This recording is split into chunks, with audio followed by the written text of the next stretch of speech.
Hello, and welcome to Sobercast, where we provide AA speaker meetings and workshops in podcast format. We're an ad-free podcast, and if you enjoy listening, please help us be self-supporting by visiting Sobercast.com, look for the donate link, and drop $1 or $2 into our virtual basket. We hope you enjoyed the podcast. Have a great day. Like I said, my name's Toby, and I'm an alcoholic. Tonight, I'm extremely pleased and excited to hear the speaker. He's someone I've known for about 8 years now. I consider him a friend.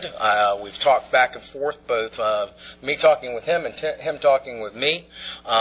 He's got quite a bit of experience in this program, as you will see, and he's actually just a fantastic guy. So I'd like to introduce to you Mr. Neil B. Yeah, all right.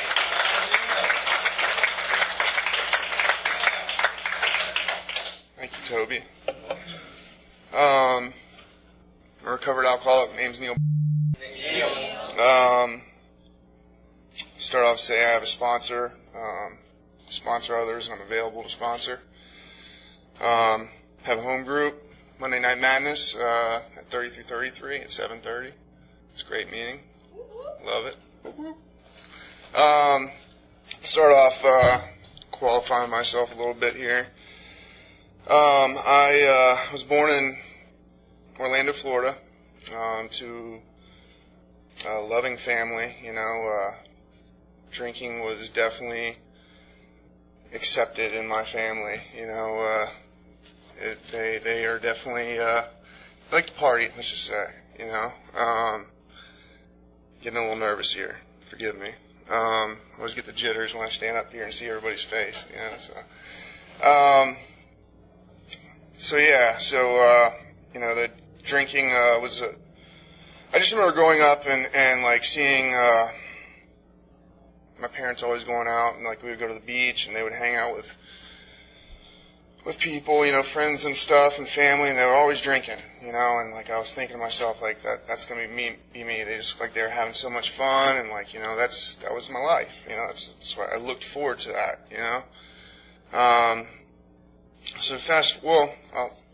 I'll just go ahead and say, I had some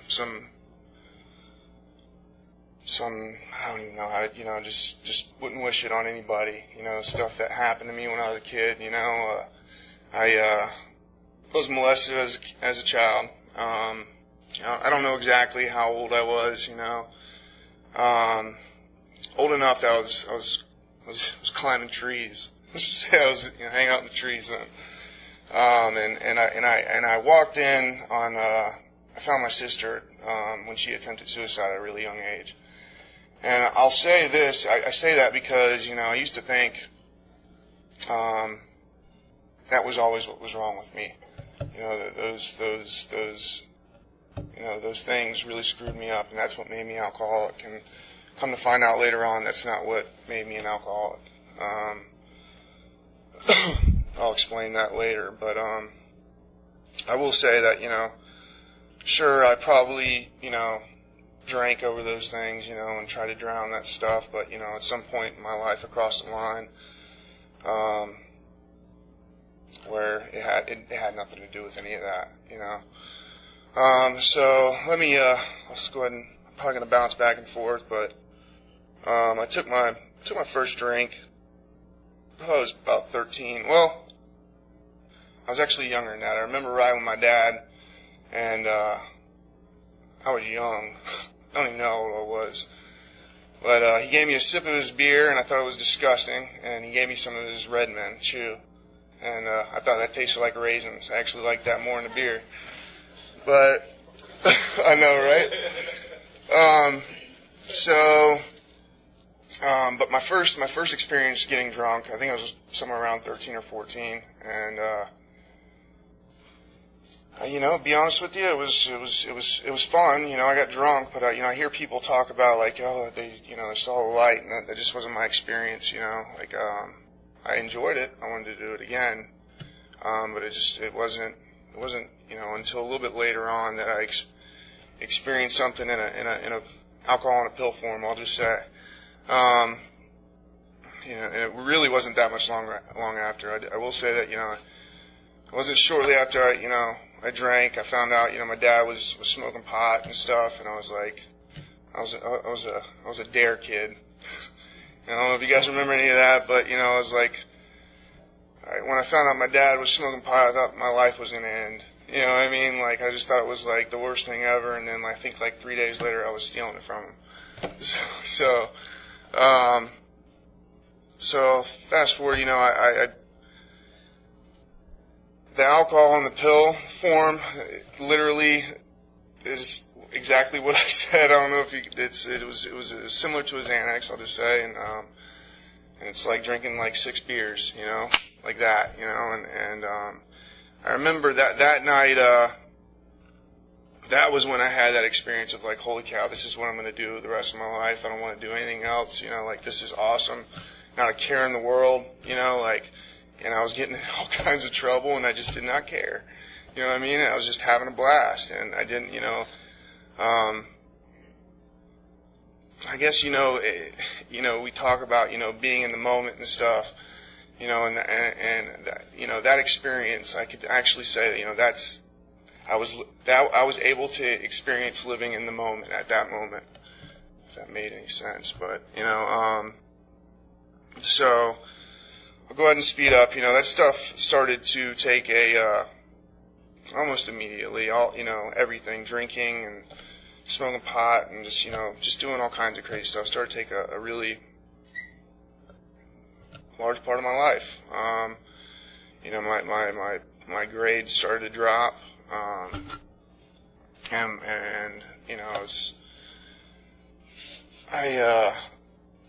I knew I wasn't being too smart. I knew I was messing with stuff that I probably shouldn't have been messing with, and so my dad threw out the idea that, how would you like to go to military school?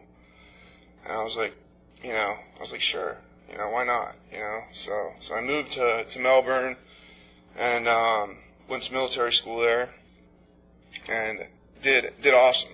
Absolutely loved it. Loved the discipline, loved the physical exercise, just did really, really well, like for a period of time. And I wasn't doing anything, I wasn't drinking, I was removed from all that stuff. And for whatever reason, I found that group of people eventually that was, the people that I like hanging out with, I'll just say my sponsor always says like attracts like, and, how true that is, looking back at my life, I always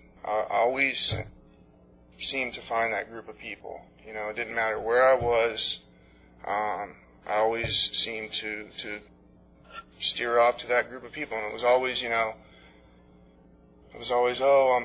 place or wrong time or something like that, and it's crazy, but, anyways, so, I found that group of people at military school, and just, again, that stuff took precedent over everything, and I ended up getting in fights, and, and just, actually got kicked out of military school. It's kind of funny. I just, just kind of rebelled, I guess, and so when I got kicked out, my parents were just like, what are we going to do? What are we going to do with them?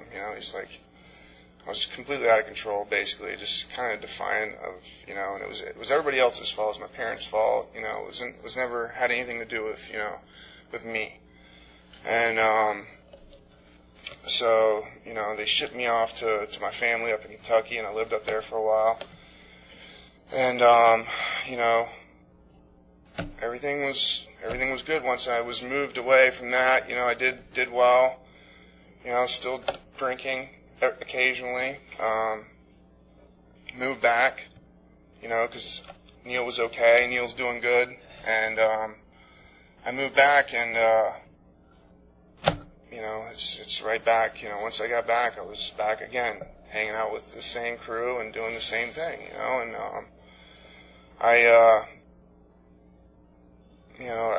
I'm missing. I know I'm missing a bunch of stuff, but I'll just say, I was arrested, several times. First time I was arrested. This really has nothing to do with, well, kind of does, but no, not really. I was just the kind of group of people. I was arrested at 13, and I caught like 5 felonies, and I had absolutely no clue. I remember I was just like, oh, we got arrested, cool. You know, I thought it was cool. You know, and like, and shortly after that, I was arrested for drinking beer at a church, sitting on a church bench. Just a cop pulls up for drinking beer, you know, just openly, just poor parents, you know. But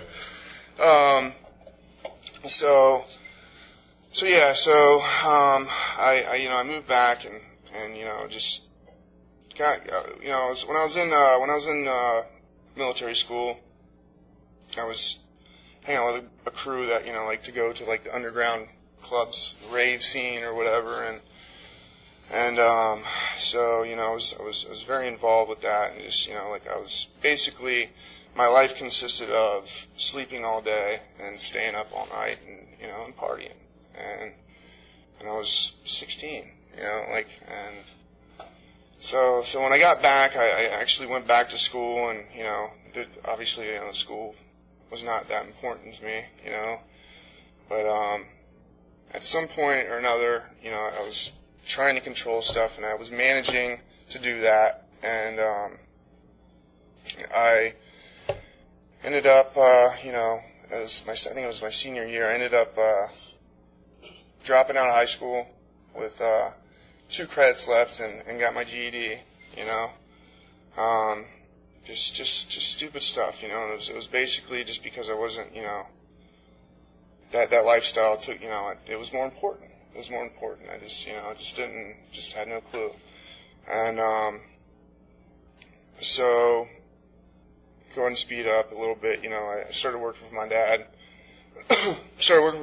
And, you know, life was good, you know, I'll be honest with you, life was great. You know, I was able to maintain a job, you know, that was something that I never really had an issue with, you know, was going to work. I didn't mind going to work. I enjoyed it, you know, I was making money, and I would go out, you know, after work, and I would drink, and I would party, and I was able to do that, you know, and like, I remember I worked at there's a lumber yard, and I worked on the counter, and like, one of the customers would come up to me, and I guess, you know, some of the mornings I would come in, and I'd just reek of beer, you know, just completely stink, you know, and I would shake, you know,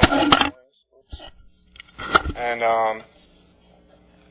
she came up to me, and she's like, you need to slow down. And I was thinking to myself, why? You know, like, why? Doesn't everybody do this at this age, you know? Like, it didn't dawn on me, like, you know, guys my age were actually going to college and, you know, doing stuff with their lives, and, you know, not to say that I wasn't, you know, I was being responsible. I was going to work, you know, I was still able to get up and go to work and all that stuff. I just, you know, and it just never dawned on me, you know, and so eventually I was hanging out with this guy, and, you know, he introduced me to something, you know, it was very similar. It's Oxycontin, I'll just go ahead and say it. You know, drugs are a big part of my story, and it is what it is, but alcohol also was, you know, and to me, it's all the same, you know. But for the respect of the traditions, I'll do my best to not talk about it as much. But I'll just go ahead and say, you know, I started doing that, and that was my first experience of experiencing like extreme pain. I didn't know that came with it afterwards. It really brought me to that, you know, crossing that line that I was talking about, you know. So I started doing that, and, you know, slowly but surely, you know, I was doing it, you know, on a daily basis, hourly basis. And I didn't know anything about withdrawals or anything like that, you know, up until the point, the night that I actually experienced it, and it was probably the worst thing ever. I just remember being up all night, and, like, you know, well, it started off, I had been arrested for a DUI, and was on probation, and I remember I was coming from the probation office, not too smart, right? I'm sitting here doing all this stuff, and, you know, just left the probation officer, and I'd run out, and I started experiencing, got diarrhea. Started with that, and just, at night, that night was just absolute misery, like I just remember I was like, damn, what is wrong with me? I couldn't sleep, and sweats and stuff, and it was the worst pain I've ever experienced. And so, and then I got some more, and then I realized that if I had more, I'd feel okay, it would take away, so again, the vicious cycle here, so like, I started doing that, and man, my mind's bouncing around just on different things, but like, I remember at one point I didn't have anything, and I was, at that point, this is a period of time in my life where I realized that I'd lost all control, because I remember, like, I didn't have any of that stuff, and I was willing to do whatever, so like, a friend of mine had some other substances, and I started doing those rather than kind of keep you up all night. And I just did a bunch of it. I ended up I was selling my stuff. I used to DJ, and I sold my turntables and all my records and stuff to my friend, or so-called friend, we'll just say. And man,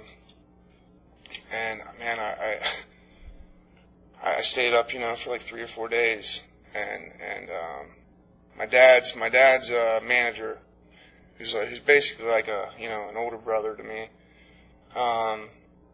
he came into the house, and just was knocking on the door, and I was just out of my mind, and I was seeing people that weren't there, and I remember the look on his eyes, man. I'll just never forget it. It's just like, you're gonna fucking die. He's like, what is wrong with you? He's like, we thought you were dead.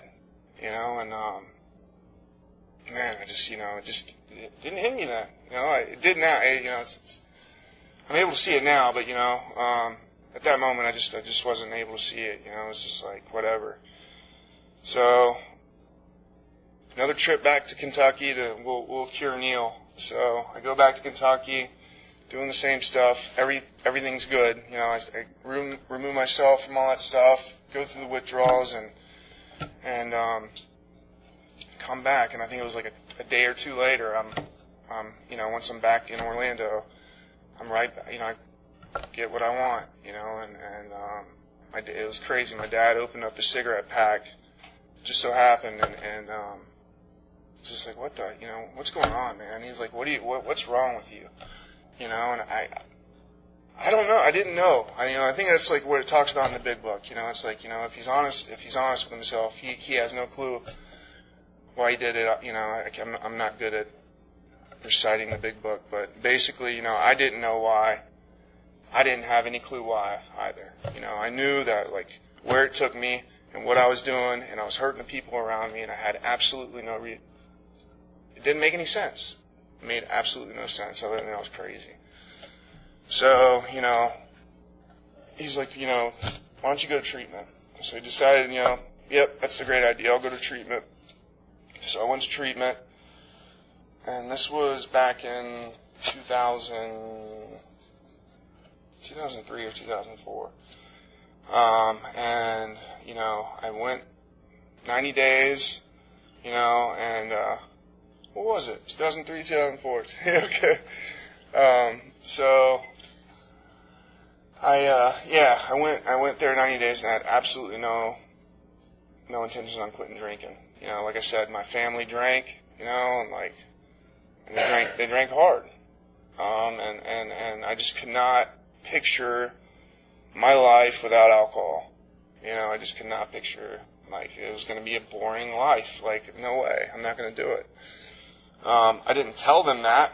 I just kept that quiet because I heard everybody talking, you got to quit drinking, you got to quit, everything. And I was just like, well, I'm not telling them that. I'll quit, doing this stuff. But so it was funny. It was like, my 90 days was coming up, and I remember I had like my one-on-one with my therapist, and she's sitting down, and she's like, just business as usual. And I'm like, my 90 days is up, right? And she's like, oh yeah. And I'm like, I'm ready to go. And so I went. She let me coin out or whatever, and I went home, and it's crazy. I remember, after being separated from alcohol and everything for like 90 days, and like I went home, and I remember I had like some of this stuff in one of my boxes at home, and I remember like opening up or just like fighting with myself. Like I knew it was there in my room in this box, and like I was walking back and forth, pacing, and I'm like, I don't want to do this. I don't want to do this. But I did. It was just the weirdest damn thing. I'm sure you guys understand what I'm talking about, but like, it had me, and like, so I did. I caved in, and I think it was literally like a month later, I was back in treatment. I had stole medication from, basically a guy I grew up across the street, my best friend's grandfather, who was dying from cancer. And I had attempted suicide. And, it's just, and again, it's like, you think these things, like, that's horrible, that stuff, all that stuff is really, really bad. You think that would be enough for somebody to quit, and it's just the list goes on, like for the next, my sobriety date is January 17, 2011. 2011, yes. Sorry, I just celebrated. So,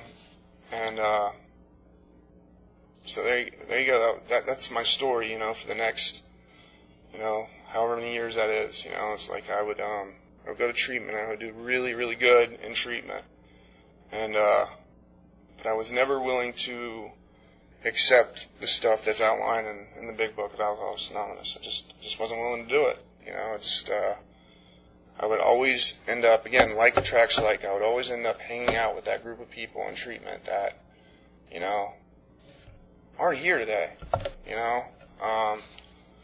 and so, I'll speed up a little bit, I'll speed up to my last drunk, and, I'll say that, I met a girl in the program who wasn't sober, had a kid with her, which is a blessing today, absolute blessing. I love her to death. And I'll bounce back a little bit to some of this stuff, but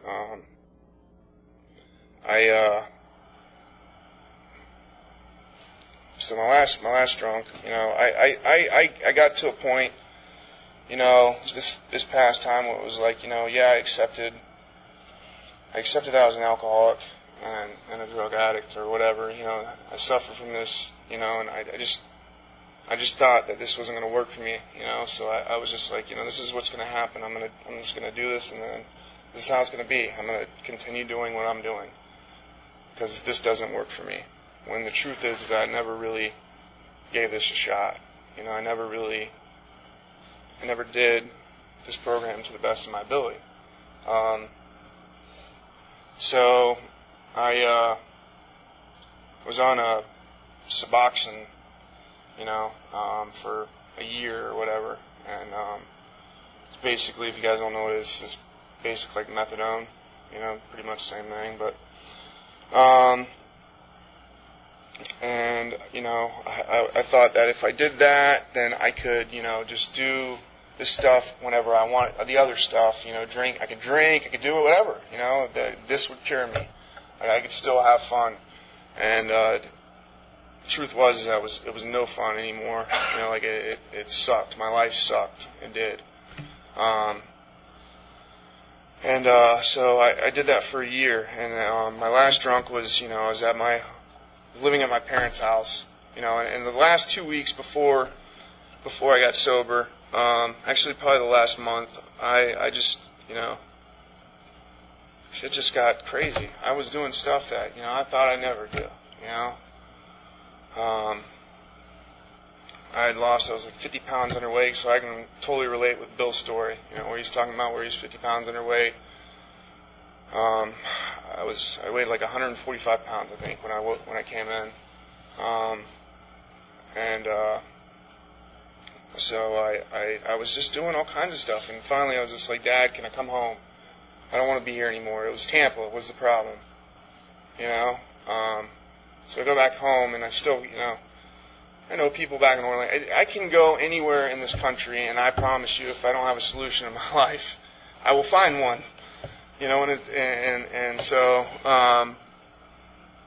so my last drunk, I again started messing with those substances that keep you up all night, you know, and was doing all kinds of other stuff, and I don't know what happened. You know, I remember my dad coming in. He's just like, you know, what the hell is wrong with you? You know, like I fell out, you know, and busted my eye open, and he just like, you're messed up again. Like he didn't know, like I was already messed up for like the past year, but how am I doing on time? Okay. Wow. Let me get sober here.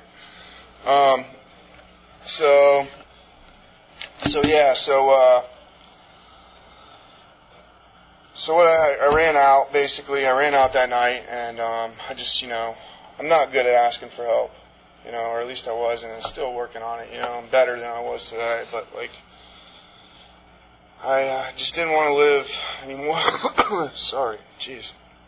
I didn't want to live anymore, and so I decided that I was going to try and attempt suicide again, you know, and I don't know if, you know, I don't know. I don't know if I was serious. I don't know. I just know that I was in a lot of pain that night, you know, because I think about it today, and it's like, you know, well, if you're really serious, you probably would have done it, you know what I mean? But, like, I know it's not a joking matter, but, you know, regardless, the truth of it is that I didn't know how to ask for help, and that was basically what happened, and I ended up getting Baker acted that night. My daughter was in the house with me when it happened, and DCF got involved and took my daughter away from me.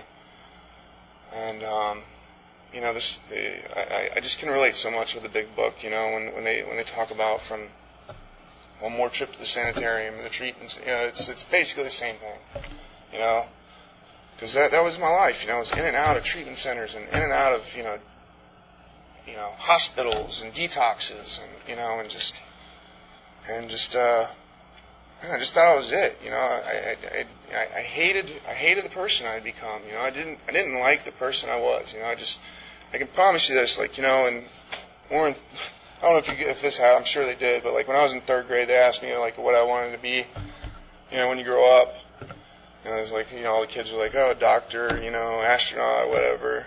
I don't even remember what I, you know, said, but I guarantee you it wasn't that, you know, what I had become. I promise you that, you know.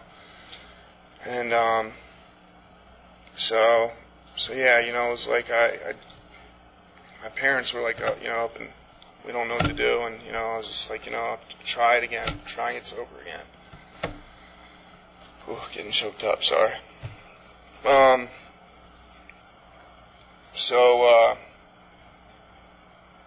So I moved into a halfway house. You know, I knew that treatment centers, you know, aren't going to fix me. I knew what the solution was. You know, it was in his rooms because everybody seemed happy. You know, I just honestly didn't think it. You know, I thought it was that guy. You know, that the one that it just wasn't for me. I just didn't think it was going to work for me. You know, but honestly, I didn't have any other choices. You know, I was done. I'd lost my daughter. I say this is that, you know, I burned my hand a couple months ago, or actually it was longer than that. I don't know how long. It was a couple, 3 months ago, whatever. And I got like 3rd-degree burns or whatever on my hand, and, you know, you hear that story in the big book where they're talking about, you know, burn hand on the stove. I promise you that, like, I looked at that glue gun with a different perspective. Like, I you know, the thing burned the crap out of me. And, you know, like, it just blows my mind that the stuff that I did, you know, I was riding with my daughter one time, picking her up from daycare, and just all out of my mind, picked her up and got into a car accident with her. Total messed up.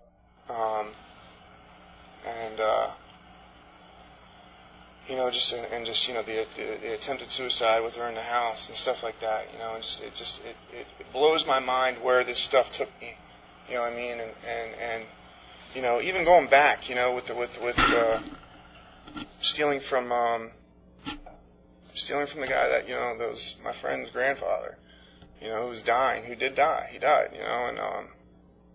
and you think that would have been sufficient enough for somebody, for me, like, to quit. And it is for certain people, but not for me, because I suffer from a disease of alcoholism. So anyways, I'm getting sober here. So, I moved into a halfway house and, here in Tampa, and, I remember going to this meeting, Monday Night Madness, as a matter of fact, and hearing somebody say something that, he was sharing one night, and I actually had him sponsor me for, like, just a little bit, and just wasn't sober, just say that, and, but he said something that night that struck a chord with me, and for whatever reason, I picked up that phone and called him, and he told me to come up to come back up to the club that night and to pick up a white chip, and that night, is unbelievable. I just remember, just feeling so grateful that I was, because I was stripped of everything. I didn't have anything else, but I had the love of this fellowship, man. These people, this group of people just blew my mind. He took me on that night, and we talked, and he basically, told me that, this is exactly what he told me. As a matter of fact, he's like, if you want what I have, you'll do what I do. And I wanted what he had, because he was happy. And he had a purposeful life, and he's not one of these guys that, would come into meetings and, just sit there and talk and then go out and do something different. I actually have seen him outside of AA and do and live a good life and be honest and just all those things that I wanted when I was in third grade. That's what I wanted. I wanted to be that person.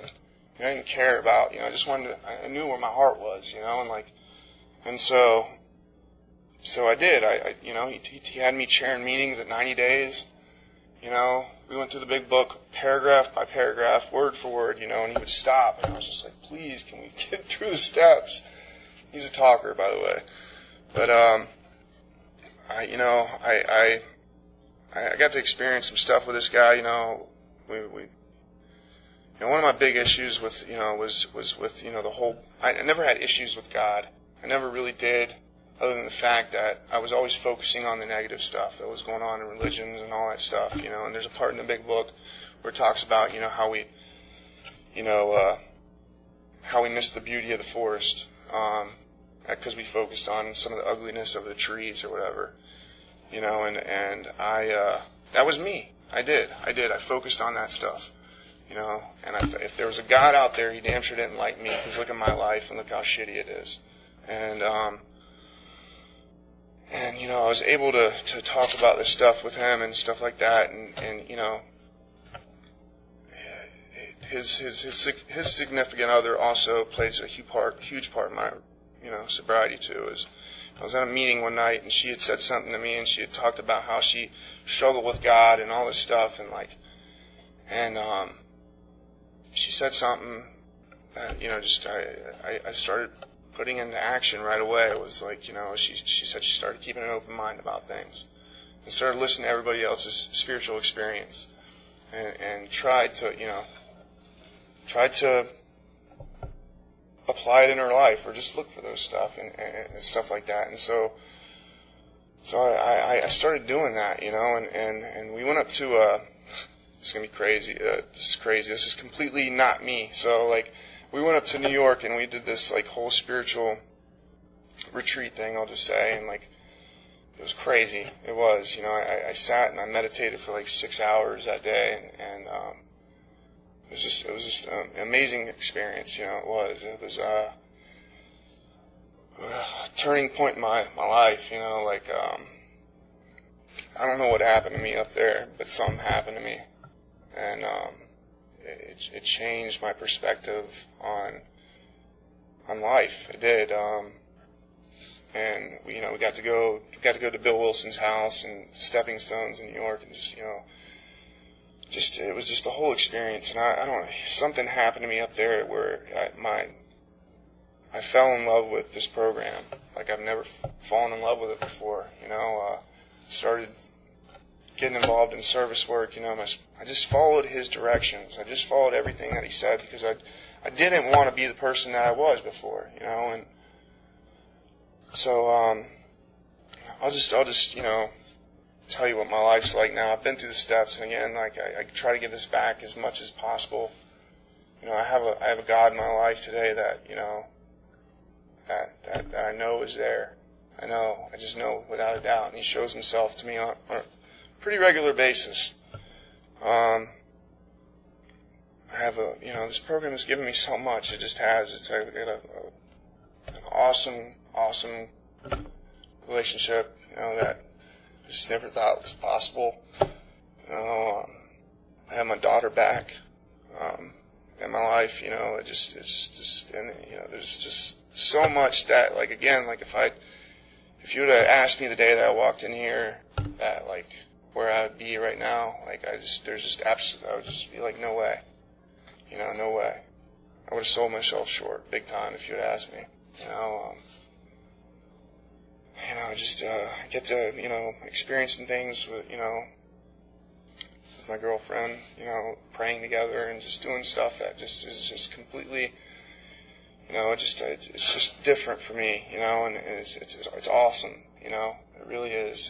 This life is, it's a way of life, that works, and it says that in there, and I believe it. It's the answer to all my problems.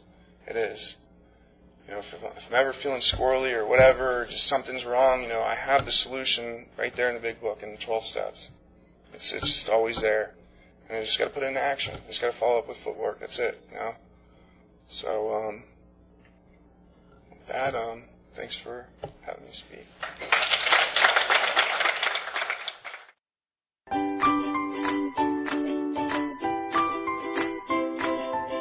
Thanks for listening. I hope you enjoyed the podcast. Sobercast is ad-free, and we'd like your help in order to keep it that way. So if you'd like to help us be self-supporting by pledging $1 or $2 a month, visit Sobercast.com and look for the donate links. Thank you very much.